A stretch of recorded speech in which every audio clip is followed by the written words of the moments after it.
so I don't have to hold that whole thing.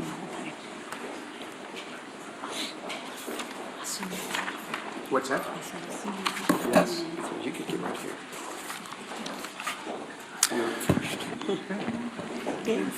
Good morning, everyone. We'll just say a word before we begin here. Our condolences, our prayers go out to the Cheney family.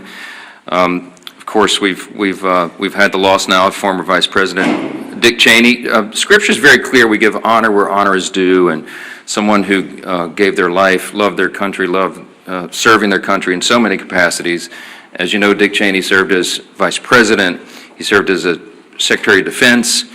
He served as a congressman, of course, from Wyoming, and as the youngest chief of staff to any president in the history of the country. And so the honor is certainly due to him, and our prayers go out to the family. This is now day 35 of the Democrat shutdown, and I'll be honest with you, I don't think any of us expected that it would drag on this long. We didn't believe, we couldn't have imagined. It's now tied for the longest shutdown in U.S. history, and we didn't think we'd have to come in here every single day, day after day after day, and repeat the obvious facts to the American people, and to put on display every day what is happening here. Again, it's a split screen. We've talked about the split screen in the country right now. The American people are wise. Ronald Reagan used to remind us you can trust the American people, and we do. And they can see the facts here. They see that President Trump and the Republican Party are delivering real positive results for the American people, delivering on our promises. We passed the Working Families Tax Cut, which is the largest middle-class tax cut in American history. We signed into law as part of that. No tax on tips, no tax on overtime. Big savings for those on Social Security. We strengthened Medicaid with popular, common-sense reforms that strengthens the program. We've improved health care access in rural communities, and we have reduced premiums. There's a lot more work to be done there. It's the Republicans who are delivering those reforms. We restored American energy dominance. We got the border crisis solved. We are reducing and handling the crime crisis in city by city around America. And we have restored peace through strength. That is on one side of the screen. Over the past 34 days of the shutdown, the Republicans have been the only ones working in good faith to end the shutdown and get everyone paid and get the services flowing again. And we have voted that way 14 times. That's on one side of the screen. On the other is the Democrats. And it's such a stark contrast. Because in the last 10 months, the only thing that party has accomplished for the country is to shut down the federal government and cause this pain. The past 5 weeks have been painfully clear that Democrats are not interested in doing their most basic job. And we explained here yesterday, all of this is motivated by one thing and one thing alone. The Schumer shutdown was never about health care or any other policy that they claim now. They can't even decide amongst themselves what it was about. Some have said it's the Seinfeld shutdown because it's about nothing. But I'll tell you what it is ultimately about, truly, and this is something that can be demonstrated and everyone here knows it's true. As I summarized yesterday, the Schumer shutdown was never about health care or any other policy. It is about fear. It's about fear. Right now, the Democrats fear political retribution from the far left activists in their party more than they fear the consequences of keeping the government closed for weeks on end. They fear political retribution from far left activists more than families going hungry and workers missing paychecks.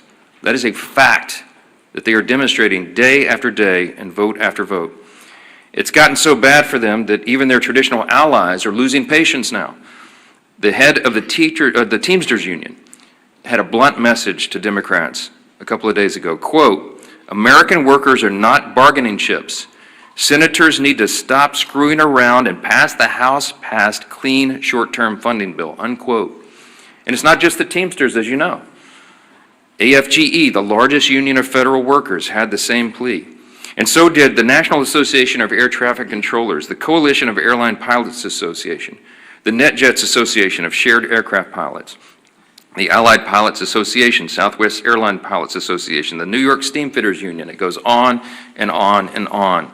These organizations have traditionally backed the Democrats for decades. That has been true. They represent tens of thousands of working Americans, all these associations together. And now they're calling on the Democrats to drop their partisan demands and reopen the government Stop inflicting this pain on the American people because you are afraid of your far-left base. And how did the Democrats respond to all this? They're gaslighting the American people and even their own base. The truth is the Democrats have lost touch with working Americans because they've simply stopped listening and stopped serving them. And every few months, after leaning harder into their woke identity politics, they commission an expensive study to try to figure out why working class voters have completely abandoned them in the Democrat Party. Here's a recent finding. This is a left-leaning research group that surveyed 3,000 working class Americans. This was published in Politico November 2nd. Quote, this is the finding: working class voters perceive Democrats to be woke, weak, and out of touch, too focused on social issues, and not nearly focused enough on the economic issues that impact everyone every day, unquote. And here's the kicker. They also said working class voters, quote, can't name what Democrats stand for other than being against Donald Trump. Well, good luck with that as a message to the people. Of course, you don't need a months-long study to tell you that Democrats are woke and weak. You simply need to look around. As the Democrats continue to pander to their radical base of affluent progressives, President Trump and Republicans are building a new multi-generational coalition of voters that is grounded in common sense. Since November 2024, Republicans have welcomed record numbers of Hispanic and Latino voters, Black and African American voters, Jewish voters, union workers, young people, all these different segments of the population, and they came in large numbers. People everywhere can see clearly who's fighting and voting here every day and delivering for them. And I'll say this clearly to every hardworking American in any place who's missed a paycheck, anyone who has been made to suffer because the services, the health services you rely upon, or the food and nutrition supplement for your family, anyone who is hurting, you have a home in the Republican Party. You have people here who are elected by their constituents to come and do their job, and they do it. They're voting to support you, to make these programs available, to ensure that the people in need have them. And the Democrats, by stark contrast, are doing the exact opposite. With federal workers entering their 5th week without a full paycheck, Democrats ought to be taking a hard look in the mirror. Will they continue to bend the knee to their radicals who run their party? Or will Democrats finally do something to serve the working Americans they abandoned long ago? As we said here all along, and every day we come in and tell you the same thing, Democrats made the deliberate choice to shut down the government, and only Democrats can put an end to this madness by making the deliberate choice now to reopen the government. Today is a big election day. In these blue states, we certainly hope for a surprise, but I mean, it won't be a big surprise if the front runners, the Democrats, the radicals, win some of these elections. We're watching New York City very closely, as you all know, and so is Chuck Schumer and Hakeem Jeffries. And they're terrified that the Marxists are taking over their party, and the evidence today may show that that is true. Now, until Democrats decide to do the right thing, we expect working Americans to continue to flee the Democrat Party and find a home with the Republicans, and we welcome them with open arms, and we'll keep fighting for them every day. And one of the people who is fighting every day and doing an extraordinary job in the cabinet of this administration, this historic administration, that has accomplished more in the first 9-10 months of an administration or Congress than arguably any in history. We have our former colleague and our dear friend who's on the side of American workers, and we'll address that today, Labor Secretary Lori Chavez de Reamer. We're happy to have you. Madam Secretary. Well, thank you, Speaker Johnson, and it's certainly an honor to be here at the Capitol on behalf of this administration and this president.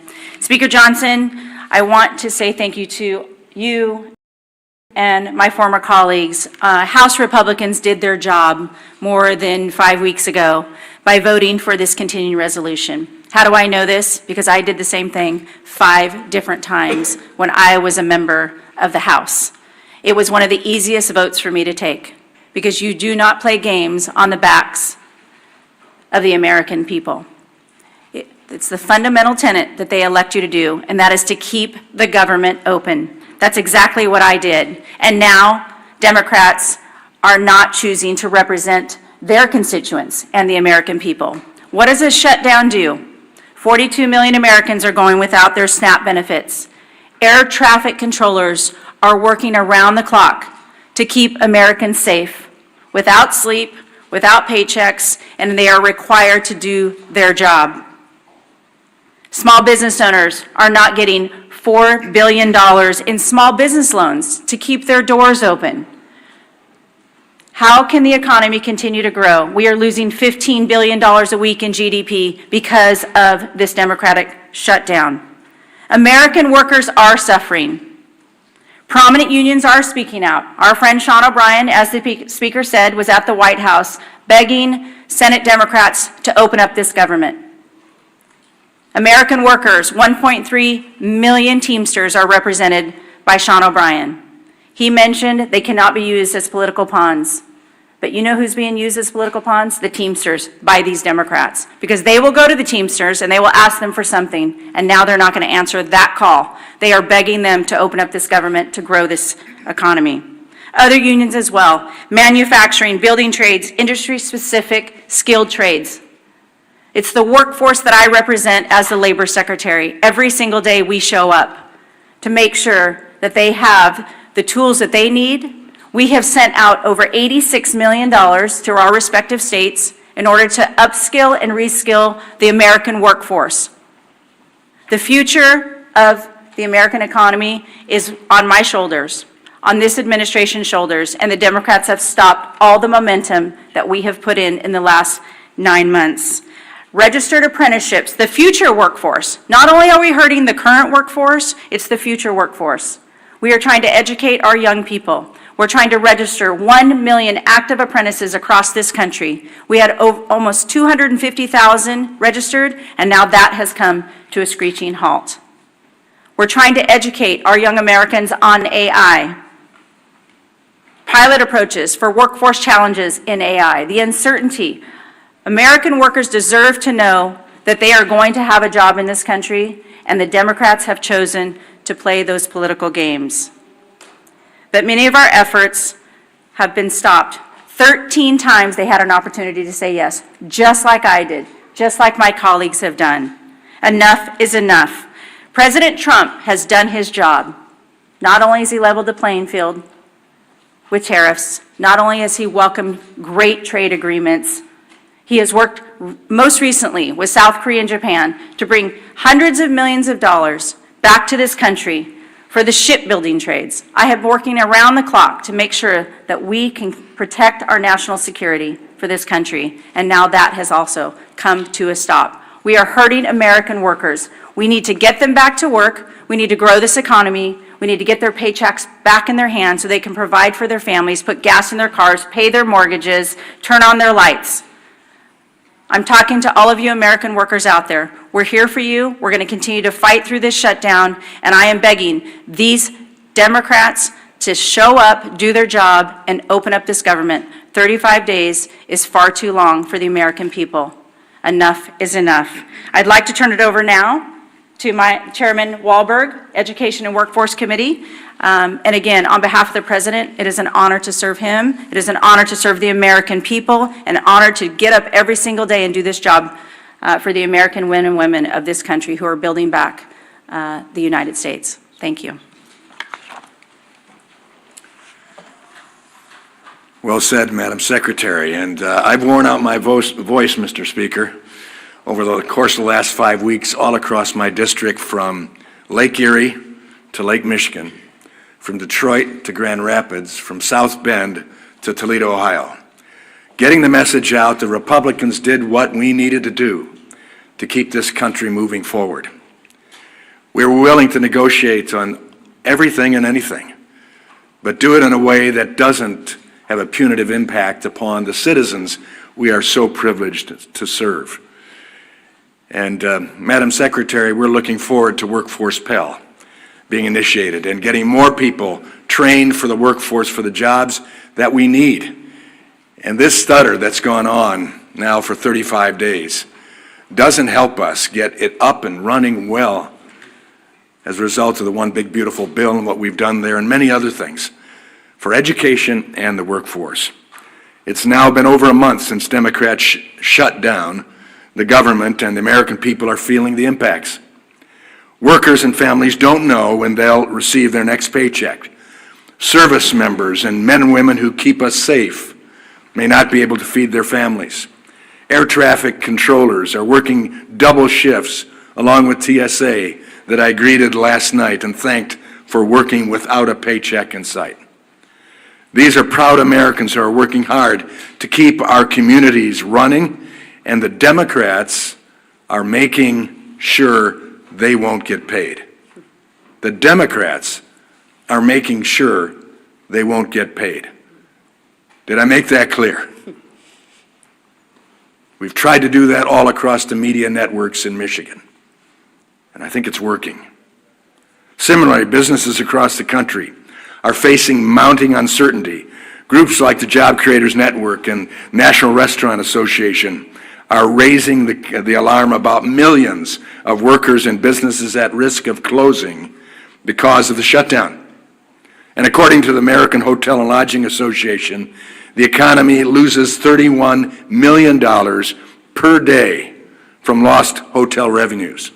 Virtually every sector of our economy is hurting because of this foolhardy Democrat shutdown. And since the start of the shutdown, more than 4,800 small businesses have been unable to access the Small Business Administration loans. I've sat with some of those businesses. I've heard their concerns. I've heard their desires to expand their business, but they can't get the applications filled out, further restricting businesses' ability to grow, potentially forcing others to close permanently. What's more, this shutdown has disrupted the data that drives the economy. Jobs, prices, paychecks, the data that guides it all has stopped flowing, and that is hurting workers, families, and job creators. In my home state of Michigan, we're losing more than $360 million in economic activity every week, week upon week. That means every week workers, job creators, and communities lose out on chances to thrive as families struggle to put food on the table. But Democrats don't seem to mind. We've all heard House Democrat Whip Catherine Clark's interview describing the suffering of families as leverage to remote health care to illegal aliens. And then there's the Senate Democrat leader, Chuck Schumer, in his comment that every day gets better for us. How cruel, how unfeeling, how uncaring. Clearly, the Democrats are so wrapped up in D.C. politics, they've forgotten what really matters, helping the Americans thrive. Now, labor unions, as the speaker pointed out, who overwhelmingly supported Democrat politicians and left-wing causes, are calling for Democrats to vote for the House Republican-passed clean continuing resolution. We passed it. We funded government. We didn't shut it down. The American Federation of Government Employees, Steamfitters Local 638, Teamsters, and pilots unions are calling for the government to reopen because livelihoods are being crushed. Our nation's children are being impacted too, and I'm concerned about that. Some Head Start programs, some of those small little seats that I've sat in, hearing about what good work is done for these families and kids. Head Start programs, because of the Democrat unfunding of them, will not receive federal grants despite being the only option for many low-income families. That will lead to disruptions that will force families to go without child care as programs face dwindling funds or go without funding entirely. We funded it in the House. The Senate Democrats need to do the same. If the COVID-19 pandemic taught us anything, it's how bad any disruption to a child's life can be. Long-term school closures exacerbated learning loss and caused skyrocketing truancy. How long do the Democrats need to keep our government shut down before they see the real harm they're doing to Americans' children? The Democrat government shutdown has gone on far too long. And the longer it lasts, the worse things get for the American people. This is the first time in history, if you might be reminded, the first time in history a political party has shut down the government over a clean CR. The Democrat petty partisanship is hurting workers and families across the country. The shutdown is also showing Americans just how far the Democrats will go to promote their out-of-touch agenda, even if it means holding the American people hostage for more than a month. America's workers, families, unions, and job creators have all spoken. Chuck Schumer, pass the clean CR and reopen the government immediately. I hope the Democrats are listening, at least 5 of them. Republicans have listened and voted to fully fund the government, coming on 15 times as of today.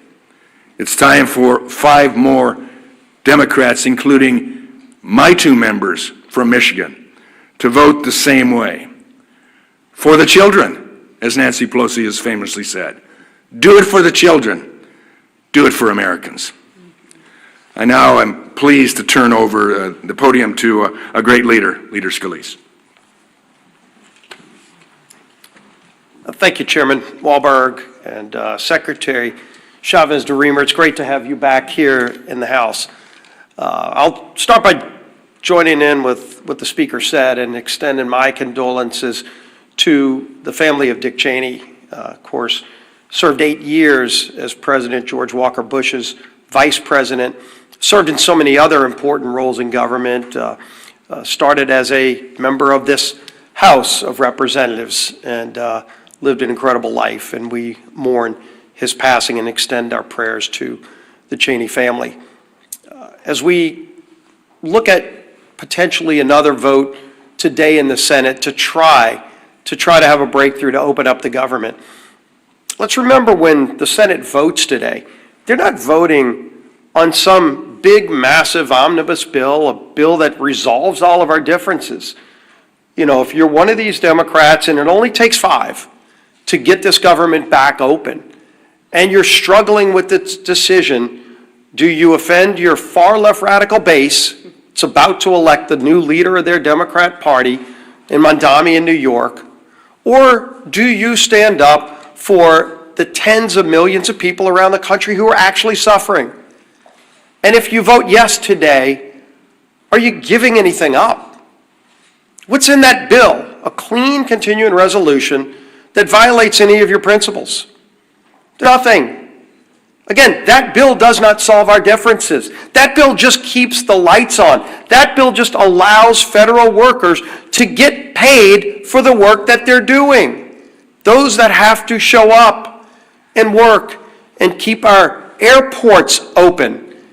The air traffic controllers who are working under high, incredible stress in a normal time so that planes can land and take off safely with 150 plus people on each one of those planes without worrying about the stress that as soon as they get off the job, they've got to go do a second shift as an Uber driver because they can't put food on the table because Democrats shut down the government.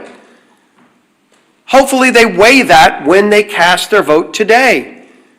And we see every day, of course, unfortunately, more and more consequences to the suffering Democrats are causing. We know on the SNAP program, 42 million people. And yes, the courts are trying to work with the White House to find ways to move some other money around. But as we know, even if they're able to move money around, it doesn't make that program whole. The only way to make the SNAP program whole is by Democrats opening up the government. It's real straightforward. You vote yes or no. You vote yes because you want to put food on the table for 42 million low-income families.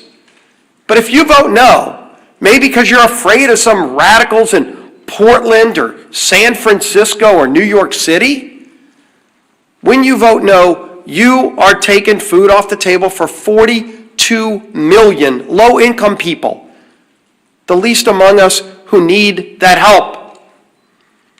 6.7 million going without the Women, Infant, and Children program funding.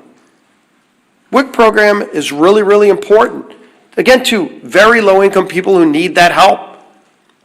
Democrats have no problem shutting off that funding, causing that suffering, and to use their term, because they think they're getting some kind of leverage. We still don't know what the leverage is for. They're trying to leverage the American people, and they can't even articulate what it is they want. Yeah, $1.5 trillion wish list of crazy items like free health care for illegals, gutting a rural health care fund. Is that really the leverage they want to use the American people for and deny the WIC funding? 2 million people in the military, 2 million service members going without pay. What do they say to them?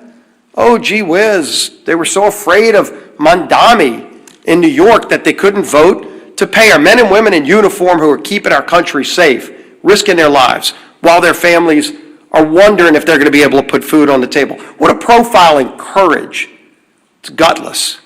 700,000 federal employees without pay, 670,000 federal workers furloughed, 5.9 million households at risk of losing their home heating services under the heat program. You know, we had Secretary Chavez DeRemer talk about opportunities for young people that just want to learn through apprentice programs to get their start in life so that they can go and get a skill, a trade, maybe start their own small business. That's not going to happen while the government's shut down. And if those Democrats vote no again today, ask them to articulate why. What's their answer to those young people? Some 19, 18-year-old kid who just wants to go learn electrical skills, but won't be able to because, why? Because Democrats want to use him as leverage in some game that they can't even explain. And then, of course, we all know all the different groups that have come out over and over. They've not said, let's pass some big sweeping omnibus bill. They've just said, pass the clean CR that the House passed over a month ago. The National Air Traffic Controllers Association, American Federation of Government Employees, Teamsters, Coalition of Airline Pilots Association, Airline Pilots Association, NetJets Association of Shared Aircraft Pilots, Southwest Airline Pilots, additionally, United Airlines, Delta Airlines, American Airlines, Southwest Airlines, have all called for the same thing. It's for the Democrats in the Senate to pass the clean CR. The message couldn't be clearer. Their mission can't be more direct. You just show up today and do your job and vote yes. Doesn't solve all of our differences. It just gives us a few more weeks to start negotiating our differences on so many things, but while not holding the American people hostage. End this madness, Democrats. Open up the government. Our whip, Tom Emmer.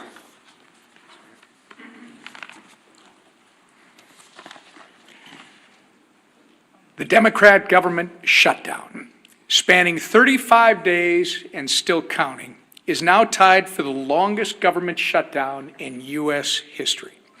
Chuck Schumer and company are going down in the history books for beating total obstructionists over a nonpartisan government funding bill.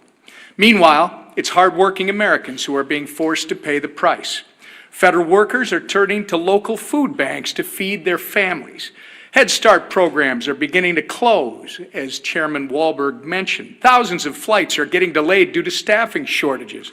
Small businesses that contract with the federal government have already lost an estimated $12 billion.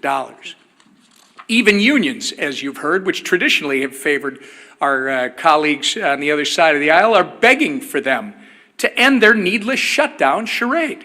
The good news is, I think we've reached the real inflection point. Today is election day in several states, and we're hopeful that after today, the Democrats won't be as concerned about holding the line in order to appease the Kami Mamdani and Omar Fata wing of their party.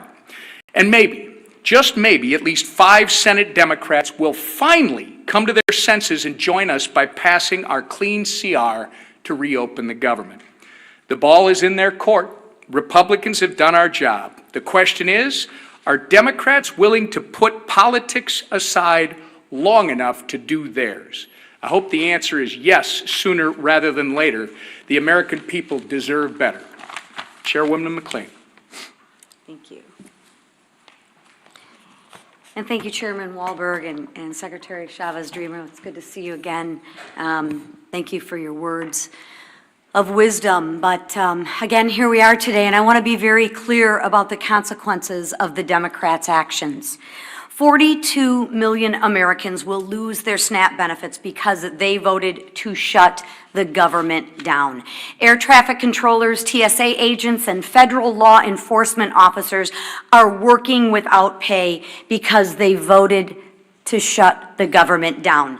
Democrats have weakened our military, threatened families, and held hard-working Americans hostage.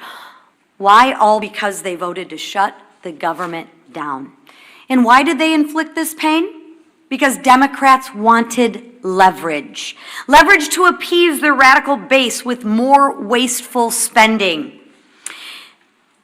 And don't take my word for it, they've admitted this countless times. They're not even ashamed of this. And today we'll prove it again when the largest federal workers union called on Democrats to end the shutdown. What Democrats do? They still voted no. When air traffic controllers unions asked them to support the clean CR to make sure that the government stayed open, Democrats voted no. And when nearly 500 small businesses and travel organizations warned the shutdown is crushing them, what Democrats do? They voted no. But the socialist wing of their party wants government-run health care, taxpayer-funded benefits for more illegals, and another $1.5 trillion in wasteful spending. That's what your Democrats want. Enough is enough. We aren't going to let your socialist base call the shots. To every Democrat watching, hear me when I say this. It is time to stop holding the American people hostage. Just because you are being held hostage by your socialist base. End the shutdown, end the pain and suffering for the American people of which you represent, and end it now, please. All right, thanks again, Mr. Chairman, Madam Secretary. I know you all are busy. We're glad you're here and grateful to have you. Let's take some questions. Front row, front row. There's been reports of bipartisan talks from senators to reopen the government to move forward on ACA votes. Are you or other top House GOP members in the loop with these conversations? Are you present in these meetings? No, not present in the meetings. I know about as much about it as you do. I know there are, we hope, we pray, a handful of moderate and centrist Democrats left among the Democrats in the Senate, where the whole country is counting upon them. I have said here, I do not expect that Chuck Schumer or Hakeem Jeffries will ever vote to reopen the government. I don't think that they're willing to face the wrath of the leftist base. They see what's happening in New York City and in their state of New York, and they're terrified by that. I mean, we've made that very clear, and I think the evidence speaks for itself. So we're going above the heads of the so-called leadership, and we are appealing to the consciences of a handful of people in the Senate who want to do the right thing and just stop the pain for the American people. And we pray that today is that day. Maybe tying for the longest shutdown in history is something that they can claim as some sort of success. But it's sickening. It's sickening to see a political game being played. We're not playing a game here. We never were. Back on September 19th, to remind you all again, we passed a clean, nonpartisan CR that's 24 pages in length, had not a single Republican priority on it. Why? Because we did it in good faith, because we didn't want this eventuality to occur. We knew it would be too painful for the people, and that's why we've always done the right thing, as everyone has said over and over. Now they won't, and we all know why. Yes, sir. No.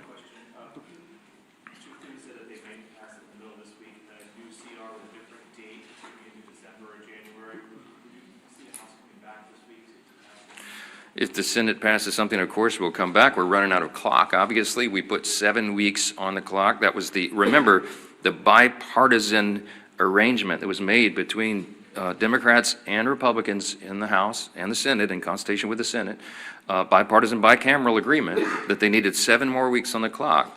Because once we got to the end of the fiscal year, September 30th, there would be that much more time needed, they estimated, to finish the government funding appropriations process. The Democrats have played games, and we've lost so many of those days now. So if they extend it, obviously that logically makes sense to us. I am not a fan of extending it to December because, let's be frank, a lot of people around here have PTSD about Christmas omnibus spending bills. We don't want to do that. It gets too close, and we don't want to have that risk. Well, we're not doing that. We're not doing that. But too many people have concern. I think putting it into January makes sense, but we've got to obviously build consensus around that. There's some discussion about it. We'll see where it lands. I'm not sure. Scott, real quick. Yeah, Scott. Mr. Speaker, you referenced the passing of Dick Cheney earlier, who was arguably the most powerful vice president in our lifetimes. Obviously, he had a complicated relationship with President Trump in his later years, as did his entire family. But he served, I think, 3, maybe 4 presidents in the White House and in some of the top roles. Do you have any personal reflections, or did you have any interactions with Cheney as you were sort of coming up in Republican politics in Louisiana? And do you think, are there any plans for him to lie in the state here at the Capitol where he served? Well, this all, just was announced this morning, so there's not been any discussion about that yet. My interaction with him personally was limited when I was a freshman in Congress, and the 115th Congress came here in January 2017. One of my classmates was Liz Cheney, and we were in the same class. And I think I met her father for the first time with her personally. And of course, I was honored to meet him. At the time, everybody was aligned on the same page on everything. And I, admired what he had done in Republican politics to that point. And I meant what I said when I came up here and began this morning, that even when we have political differences with somebody later in life, you have to honor the sacrifices and the service they gave to their country. We certainly do that for the former vice president, and our prayers go out to the whole family. So, yeah. You talk about the split screen between the Democrats are doing and what the Republicans are doing. What about the split screen about the fact that the Trump administration is administering only part of the SNAP program while President Trump is having a Gatsby party at Mar-a-Lago? I reject the premise of the question. Let me talk about SNAP. Okay. By the way, the president had an annual Halloween theme party every year at Mar-a-Lago. That's what he went back to as obligatory tradition. And I just discount what you're trying to do there. The SNAP benefit is a very important question. The White House has bent over backwards, as we've recounted here every morning, to make sure that Americans' pain is mitigated as much as possible, reduced as much as possible. So we got the troops paid. They made creative solutions for that. The WIC funding for women, infants, and children. And SNAP came to a legal crossroads because the legal analysis said that you could not use the contingency fund if the underlying fund was not flowing. I've explained that into detail here multiple times. 2 courts disagreed. So what did the president do? In good faith, showing again that he's willing to bend over backwards to help the American people when Democrats are not, he went to the court and said, fine, show me how to do it, because we don't see the path. And so the courts have ordered that. They filed a brief yesterday, or some response yesterday in the court, that they'll give as much as is there. Remember, the contingency fund only has roughly $5 billion, and it costs roughly $9 billion for a month of SNAP benefits. So I think the arrangement is they're going to give half, at least half, to everyone. But here's the problem: it's very complex, is that it's administered through the states, and you have to recalculate all the allocations and how the checks go out. It's not, you can't just flip a switch and do that. It's a lot of work that goes into it. So I can tell you that the president is dialed in on this. The president is trying to protect and cover the American people, as he always does. The president is trying to get the government open again. And the Republicans have voted 14 times to do it, and the Democrats have voted 14 times not to do it, to keep the government closed. That's the story. And I don't know why there's any confusion about this at all. They're going to do it again today. My prediction is the Democrats are going to vote for the 15th time to shut their government down, and they're going to look down their noses at the people who are struggling, who are suffering, can't put food on the table, who can't pay their bills because they're playing games over here. It is absolutely unforgivable in my view. And I wish more of you would give them a tougher time. Yes, last one. Are you going to be able to finish? A question for the Secretary, if I may. I'm just curious if you can kind of tell us what we know about how the shutdown has impacted the labor market. Obviously, with Bureau of Labor Statistics folks being furloughed, I'm curious what we do know so far about how this has impacted the job market, and if we will really be able to get a full picture, or if will it take the shutdown ending for us to be able to get a full picture? Yeah, thank you for the question on the Labor Department, and specifically BLS, the labor statistics, how important those data points are in order for the markets, in order for employers to understand what the workforce workforce is needed. We are not able to release a lot of those reports because we have those furloughed employees. So once the government is open, we will get right back to work in releasing that. We released one report earlier this month because that was required by law. And, you know, the CPI, in order to talk about Social Security checks for 2026, that had to be calculated. So we brought some workers back for that, but we will not be able to release the other data points. As far as the Department of Labor goes, as was mentioned, when we're talking about the SNAP program, one of the other programs that we're definitely concerned about, and we've sent letters out to all 50 states, is unemployment insurance. As delivered by those states, that will be the next thing that we have to be concerned about. If people stop receiving their unemployment insurance, will be another detrimental fact to the American workforce. So that is what we're focused on now. We need this government open. We need to get back to work for the American people. The American workers deserve to know where their next paycheck is coming from, and the American economy deserves the American workers there. So yes, this is impacting the labor force. I would imagine we're going to see more and more things every single day that this government is shut down. It is going to affect the American economy. And so we're working hard at the Labor Department to make sure that we can keep everything running that we can. But right now at this point, you know, we're working off the back heels of us, and we have to do everything we can. So it's important to get as many statistics out as we can, but we haven't been able to do so. So we're working hard for the American people. We need this government open to do so and to continue. Thank you. Real quick, do you support ICE raids in districts like Speaker Johnson's district and the Republicans up here on stage in the agriculture and hospitality sectors? Well, one of the things we focus on is all of the programs in order to support the American people. Certainly, the president has been clear. We secured that border. We're going to continue to work on behalf of this administration to focus on the American people, American first policies, and the American workforce. Thank you. Thank you. What about LSU? Thank you.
So I don't have to hold that whole thing the whole time. What's that? Yes. You could get right here.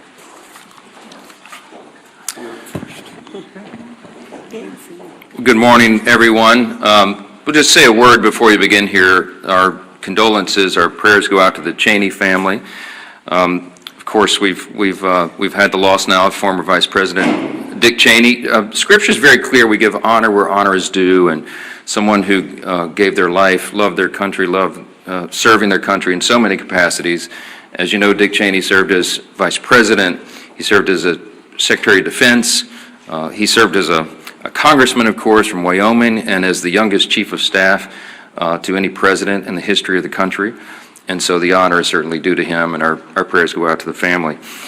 This is now day 35 of the Democrat shutdown, and I'll be honest with you, I don't think any of us expected that it would drag on this long. We didn't believe, we couldn't have imagined. It's now tied for the longest shutdown in U.S. history, and we didn't think we'd have to come in here every single day, day after day after day, and repeat the obvious facts to the American people, and to put on display every day what is happening here. Again, it's a split screen. We've talked about the split screen in the country right now. The American people are wise. Ronald Reagan used to remind us you can trust the American people, and we do. And they can see the facts here. They see that President Trump and the Republican Party are delivering real positive results for the American people, delivering on our promises. We passed the Working Families Tax Cut, which is the largest middle-class tax cut in American history. We signed into law as part of that, no tax on tips, no tax on overtime, big savings for those on Social Security. We strengthened Medicaid with popular, common-sense reforms that strengthens the program. We've improved healthcare access in rural communities, and we have reduced premiums. There's a lot more work to be done there. It's the Republicans who are delivering those reforms.